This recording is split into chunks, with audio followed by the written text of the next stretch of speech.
Hello everyone, it's Cassie. Welcome back for another Trinity stamps video. Today we are going to be making a 5x7 card using some fun new products. This is the Deck the Farm stamp set with our darling little gnome. This is a big one and there are matching dies, so we're going to be using that. I also have the Good Morning Sunshine stencil, which was a previous release, and I have a few more products I'm going to bring in later because we're kind of flying by the seat of our pants with this one. So as I said, a 5x7, so I have a piece of watercolor cardstock that I have measured to be 5x7. As of now, I have everything sped up 2 times, but when I start coloring, I am going to increase it a little bit more. The first step I did was I sprayed some scattered straw, distress spray stain on my background. Next, I have some repositionable tape, and I'm just kind of trimming that to kind of look like a ground. Obviously, I don't want it to be perfectly straight, because this is going to look like a farm when we're done with it. So I've put down the one piece, I'm going to save the other one, and I've brought in some Vintage Photo Distress Oxide. That will cover that background really, really nicely. I'm just going to blend that right over there using our mask that we made. And then when I'm happy with the coverage, I'll just pull that away. And then you're going to want to heat set that really, really well. I don't do that. I heat set it, but not as good as I should have. And so because of that, I end up having problems with my repositionable tape later on. So I work with it because it is what it is at this point, and you're just going to have to, work with it.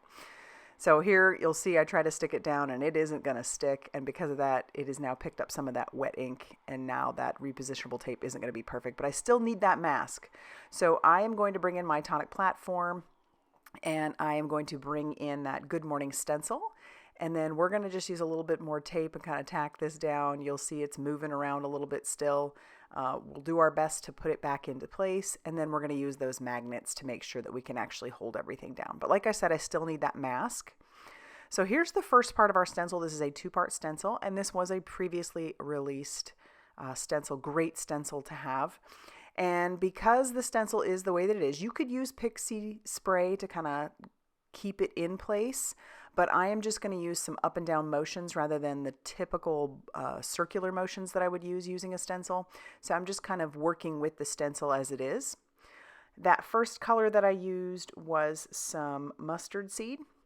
The next one I'm bringing in is some more scattered straw. And I'm going to do the same process. That's that second part of the stencil. It's pretty easy to line up because there are embossed edges. And so, like I said, it's pretty easy to line up. So we're just going to blend that color on there so I can have this fun little background. And look at that. I love it. So we can now move on to using our layered pine forest. This is another previously released stencil, and there are a ton of stencils in there. Not only the stencil itself, but we have masks for all of those trees. It is a fabulous stencil. And I decided I wanted this to be a tree farm, like, a Christmas tree farm. Because our image, because we're working with a farm anyway, our image has a little tree in the background, and I thought, how cute is that? So the first color I've brought in is some peeled, or forest moss. That's the first color. And I'm going to peel this stencil away, and I'm going to bring in another one. Like I said, there are a bunch of them. I think there's a total of 4 stencils, and that gives you 8 layers of trees because there's top and bottom. But I'm only going to use 2. But the possibility of layering this up is just great. So now we're bringing in some peeled paint, again, Distress Oxides. So I'm just going to blend that over the top of this. And I chose Distress Oxides because those layer on top of each other. They're more opaque, and so what you have underneath doesn't show through as well as like Distress inks because those are more translucent. So peeling this stencil away, now we've got some trees on there, and look at that. We already have the makings of a background. So I'm going to spritz a little bit of water on there just to kind of almost look dewy, since this is supposed to be the morning. And then I'm going to heat set that. Then I've decided that that lower ground area needs a little bit of differentiation. So I'm bringing in some black soot distress ink just to add a little bit of depth to the ground. And then of course I have to bring in my Trinity Gold palette. I love this palette because splatter is everything. And there is one in the store. It's just a smaller version of this, so I'll have that linked down below. Then we'll clean up our mess, and we are going to move on to coloring. So right now we just have this double time, but eventually I'm going to speed this up 4 times because there's a lot of coloring going on here. And I'm going to do my best to put all the colors up on the screen. I am using Olo markers, brand new Olo markers. And I stamped my image out onto some Express It cardstock using blackout ink. So that is a good combination for alcohol markers because that will not bleed, and the paper itself is so super smooth that I always get a very good blend. And so, like I said, putting those colors up on the screen for you. Now, I was thinking about it as I was coloring this, wondering the question, are you a real tree or are you a fake tree person? And I would say that I remember growing up with real trees at one point, and then I think we eventually switched to a fake tree. But I have always, as a grown-up, had fake trees. When I was a kid in school, they made such a big deal out of your Christmas tree, like starting on fire. So, I mean, I just remember, you know, the stop, drop, and roll was so big when I was a kid. And, I mean, it should be big at any age, but you know, a house fire was such I mean, they put the fear in us. So I grew up thinking, no, I definitely don't want that fear of the Christmas tree starting on fire.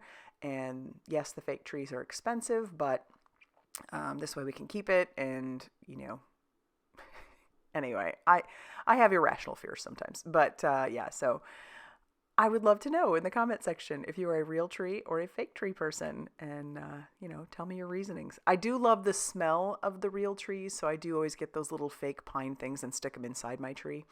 But yeah, definitely not the same as having a real tree. And how many trees do you have? That's another great question. You know, we tend to move every couple of years, and so it has changed over time. We typically have one big tree and one medium-sized tree, and then I have a bunch of smaller trees all over the place too. So I love all the Christmas trees, love doing it up big, and oftentimes I have to do it myself because my husband is not as into it, if that makes sense. So I don't mind. It's super fun. I like having all the lights.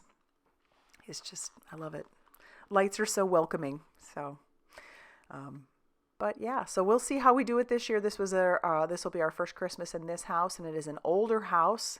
It is almost 100 years old, so it is not like an open concept. So I may just want to have trees in every room in the house. I don't know. We haven't gotten there yet, right? So as you can tell, we have quadrupled the speed of our coloring simply because otherwise we will be here all day.